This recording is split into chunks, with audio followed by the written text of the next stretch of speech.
Hello and welcome to another episode of Erongo Talk. I'm your host, Irene Marie van der Walt, and I have some wonderful news for you. It's Wednesday, which means you've made it through the hardest part of your week. But if you still need some encouragement to get you through to Friday, today is World Chocolate Day. So there's no better excuse to go treat yourself so that you can hold up until the end of the week.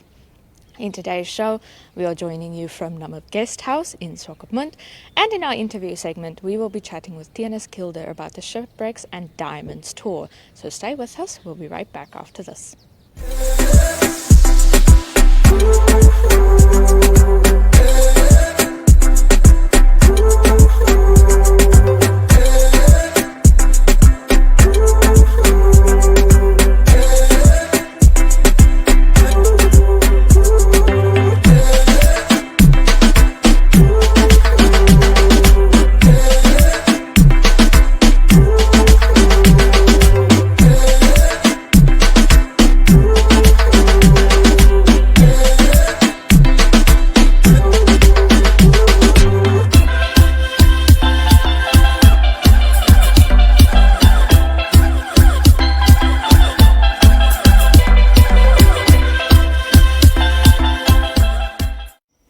In our news for today, the Walvis Bay Corridor Group welcomed Theunis Resources Limited as its latest member.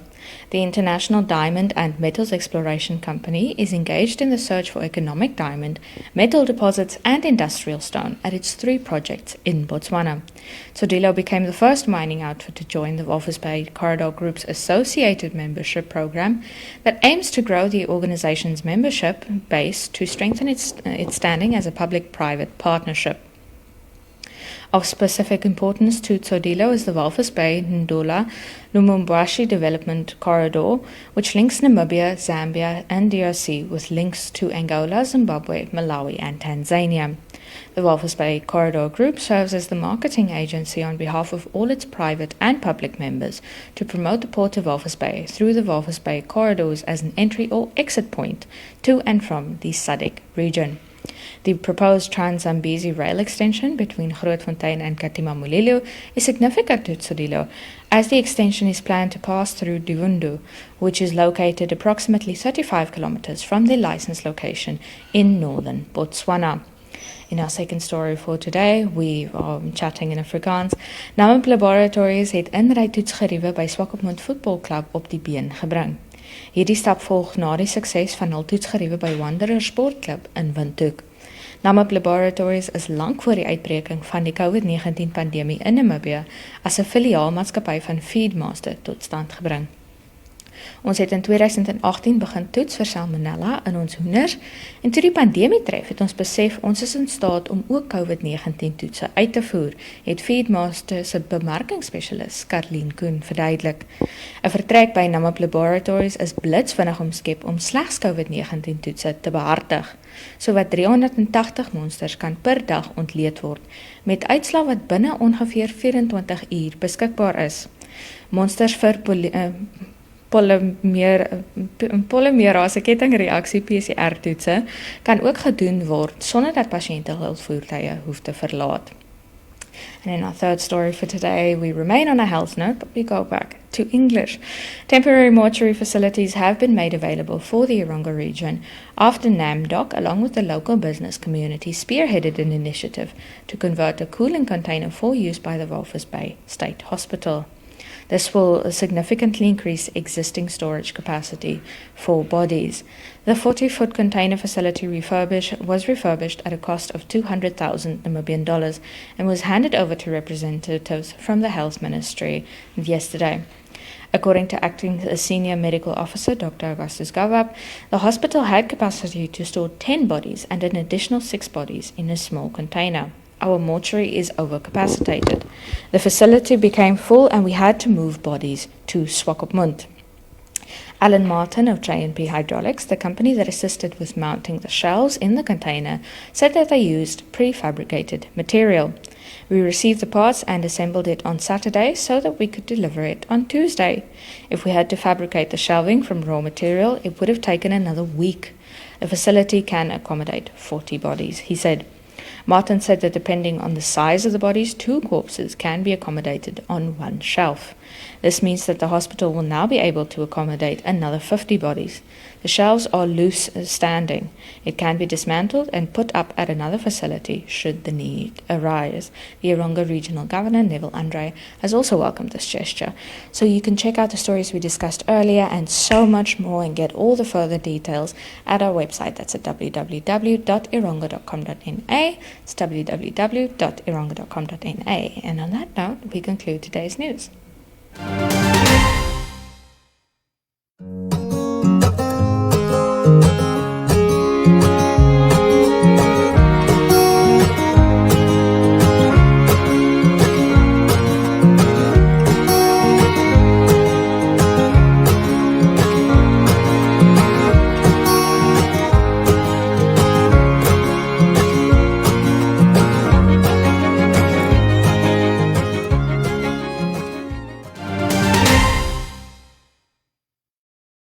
Theunis, your company recently launched Shipwrecks and Diamonds excursion, a 3-day excursion.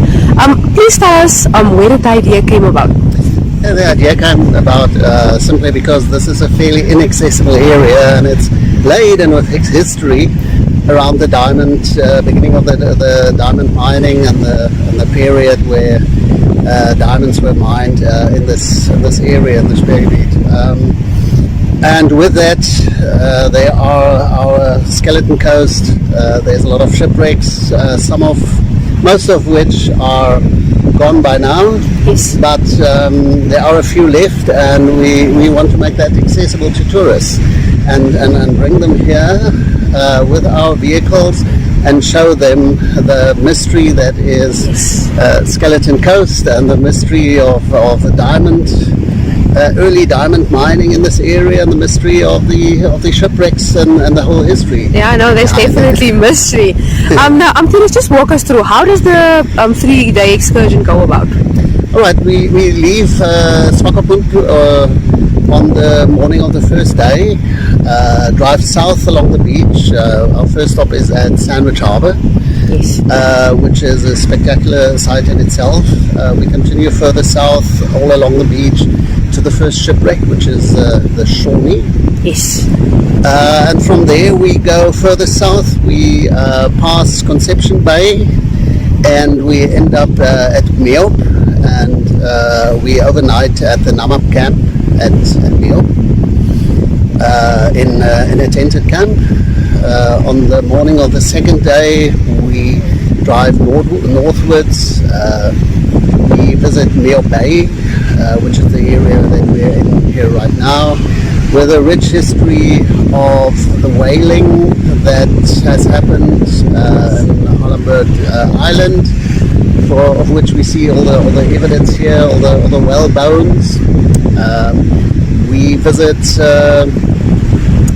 Meop Bay, and we look at the rowing boats with which people were transferred from the sea to the shore, and goods were transferred from the sea to the shore, and then the infrastructure that was here at Meop Bay. From here we then proceed to the diamond camps, Charlottenfelder and Grillenberger. We visit the history there. We return back in the afternoon, have a nice sundowner on one of with oysters and champagne on one of the dunes. And then we go back to the Namib camp. We overnight there again. And on the third day we head back to Walfish Bay, Swakopmund. On the way we visit the Edward Bourne shipwreck and then Conception Water, which was the customs area for people who arrived here by ship at the beginning of the last century. And fresh water was also pumped from there to the diamond camps. Yes.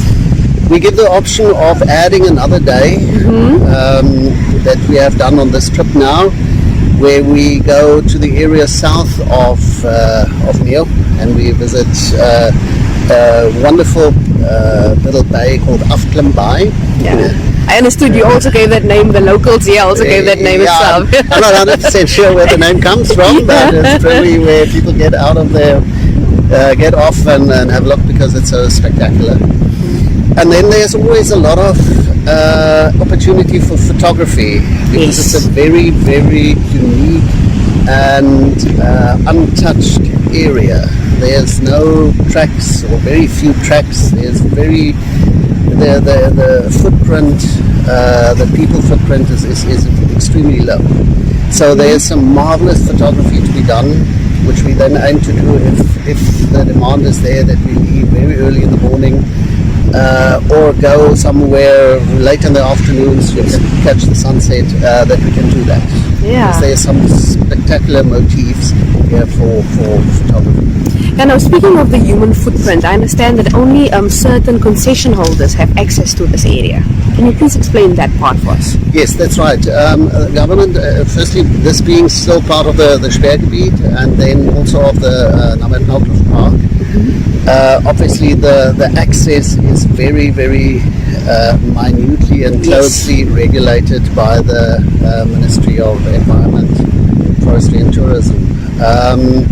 So it's only the ministry only gives us out few concessions to operators who are allowed to bring people and vehicles into this area, and that's also severely limited. Yes. So it's not as if we can bring loads and loads and loads of people here. Yeah. So it's all very, very, very exclusive.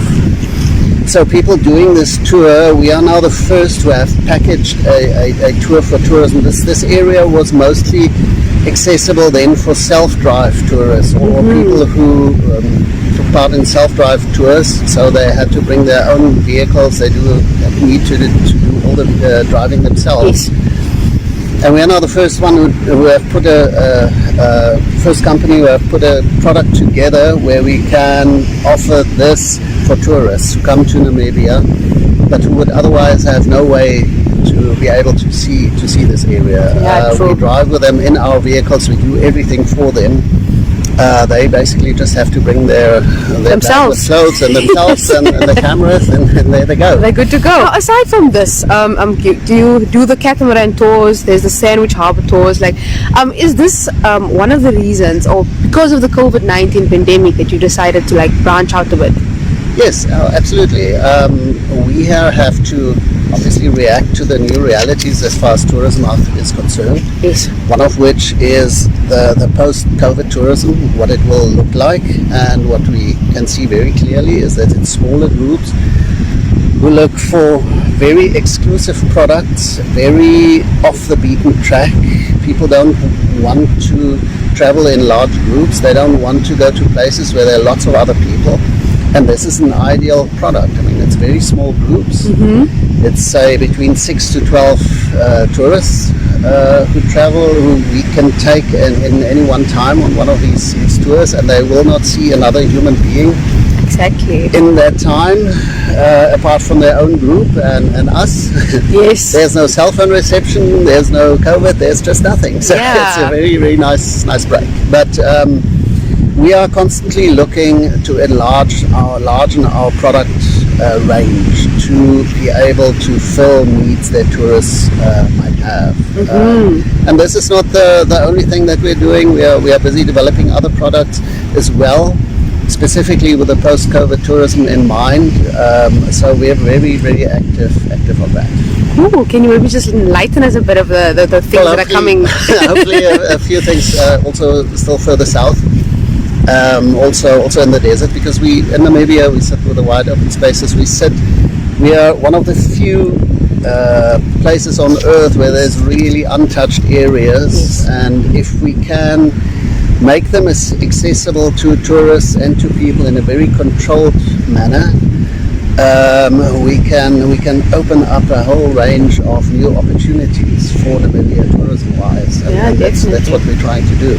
Awesome. And then just finally, Theunis, what is your favorite part about the Shipwrecks and the Diamond excursion? There's one thing you can choose, the favorite, the one thing. What would it be? Well, my favorite part is right where we are here at Mayo Bay, because there's rich history here. Close by is Fishersbron, where there's fresh water, where they used to, in the beginning of the last century, also grow vegetables that they distributed to the mining camp. So this whole area from here basically to conception. There's lots of rich history. It's the environment. The sceneries are stunning. So that's my favorite area of this whole trip. Yeah. How can the people get in contact with you?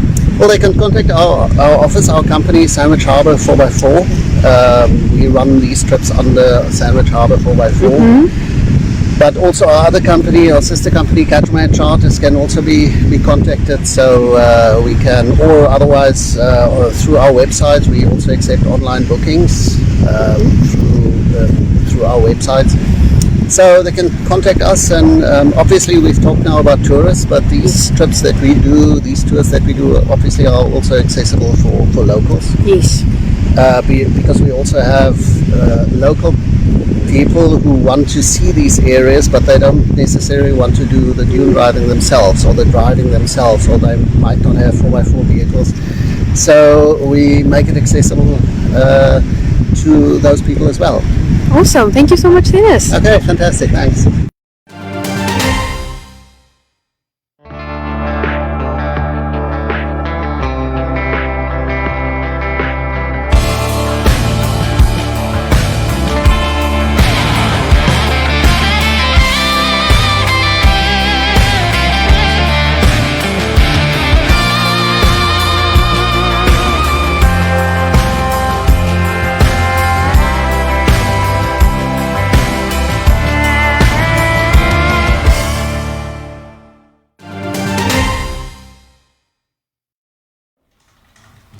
Good afternoon. Welcome to Business Tips with Annalie. Well, today I'll be sharing the business model canvas with you because a lot of entrepreneurs find it very difficult to write their business plan, especially when you have to think of that thick document. So today I'll be sharing the business model canvas with you guys because it's your business on just one page. The first thing that we'll be looking at is the value proposition. This is why do you exist? What are you going to be doing different from what the competitors are already doing within the same industry that you're trying to get into? The second thing is the customer segments. You need to understand who your customer is. You need to have your customer persona. You need to understand, is it a female? Is it a male that I'm targeting? Is it a working mom? Is it a single mom? So you really need to understand who your clients are going to be. The channels, how are you going to reach your clients? If it's through social media, is it through walk-in clients? But now with COVID-19, obviously we're trying to avoid having personal contact. So you also have to consider transitioning your company or your services to online platforms. Customer relationships. It is also very important that you retain your customers. Well and good, we all want to have new customers on board, but it is equally important to keep our existing customers very happy. Revenue streams. How are we going to be making money? Is it services that we're providing? Is it products that we're selling? It is also very important that we understand this. And the key resources. What are the key resources that you need in order to perform your transactions, in order to give this service to your people? What are the resources that you really need? The products that you need. Do you need to have a place where you're renting? What are all the equipments that you need? These are things that you need to consider. And of course, partners. You'll need to understand whether you're going to run solo or are you going to go into partnership with another company that is in the same industry. So this is something that you also need to consider. And of course, the key activities. What is it that you will be doing? And the cost structure. You'll need to understand your finances well, and especially if you come to a point where you have to pitch your business to an investor, it is very important that you understand the financial part of things. Well, on that note, I thank you so much for joining me today, and I hope to see you next week again.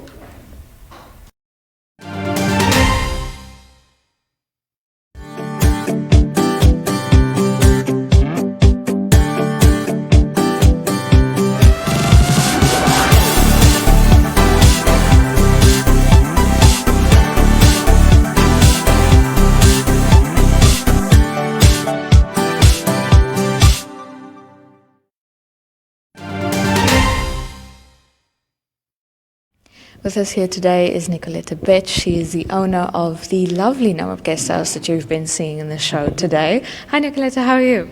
I'm very well, thank you. Yes. So, could you tell us a little bit about Namib Guesthouse and when it was started? We started, actually it's our 10th anniversary as we speak, yes. And it was very exciting times 10 years ago when we bought this property and developed it into a guest house. So why, of all the things you could do, why a guest house? Well, I was actually in the finance sector beforehand and decided I needed a complete change, and I've always enjoyed working with people, and I must say, being a guest house owner, you actually have the best of both worlds, because you do have a lot of guests in good times, but everybody is on a holiday, so they're always in a good mood, and that is actually what I enjoy the most. So you never get grumpy customers, you don't have that complaint over here. So no, every now and then, but I always say you need to have the bad to really appreciate the good. So, Nicolette, could you tell us about the vision behind Namib Guesthouse, the way that it looks, the way that it feels? Why specifically this look and feel? I like clean edges. I didn't want to go too much into the African theme because I do believe this is something that we have a lot throughout Namibia. Just a touch of it, and then keep the clean cut aesthetics I wanted to incorporate. Okay. So, Nicoletta, the tourism industry has been struggling throughout this pandemic immensely. And you were telling me just now off camera that you were just starting to get somewhere, but now you're getting a lot of cancellations. How have you dealt with the pandemic, and how are you hoping to deal with what's ahead? Well, how we've dealt with the pandemic is really to try and cut our costs as much as possible. We unfortunately had to let some of the staff go, and the other staff that we are still here, we're trying to keep all above water, because knowing there is no social welfare here in Namibia to actually cover everything. So yes, we are a team, we're trying to pull through this. How are we going to cope in the future? I've got no idea, because if somebody could tell us this is going to last for another 6 months or another year, then one can plan a little bit ahead, but there is no planning that one can do now. You must just hope and pray for the best, that there is going to be faith in tourism soon again. Okay, so you guys have quite a long, tough road ahead of you guys, but I must say you do have a lovely guest house here. So, for the Namibians who don't need to travel overseas, you can by far come check out Namib Guesthouse. It's a very, very lovely place.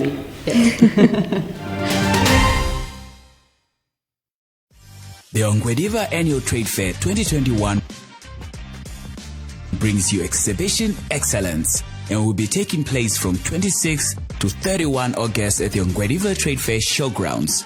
The theme this year is Gearing for a Smart Economy. This year, exhibitors have their option to showcase their products and services at the Ongwediva Trade Fair Showgrounds or virtually via a special trade fair website. Apply for a stand at www.oatf.com.na. Call 065 230 191. Email info@oatf.com.na. The Ongwediva Annual Trade Fair 2021 is proudly sponsored by MTC, FNB, Nedbank, Ongwediva Town Council.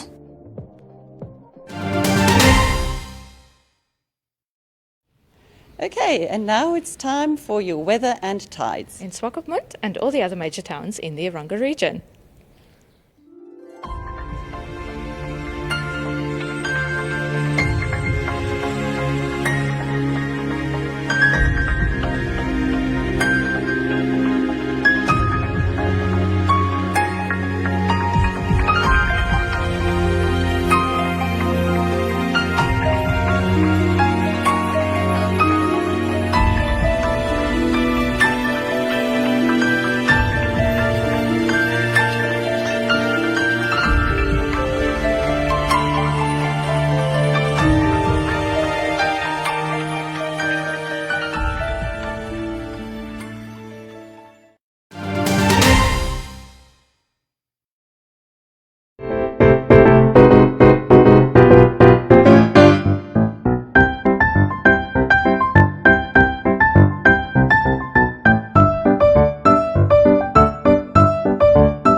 So that unfortunately brings us to the end of another episode of Erongo Talk. It was wonderful being in your company here from Namib Guesthouse in Swakopmund.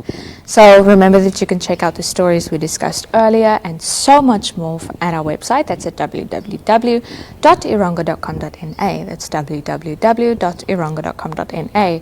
And if you want to let us know what's happening in your town and in your community, you can get in touch with us at 0811 7000 40. That's 0811 7000 40. So it's quite a cold day, but it's also chocolate day. So you can go and enjoy the rest of your chocolate day just like I am, with some wonderful sweet treats. We'll see you again tomorrow.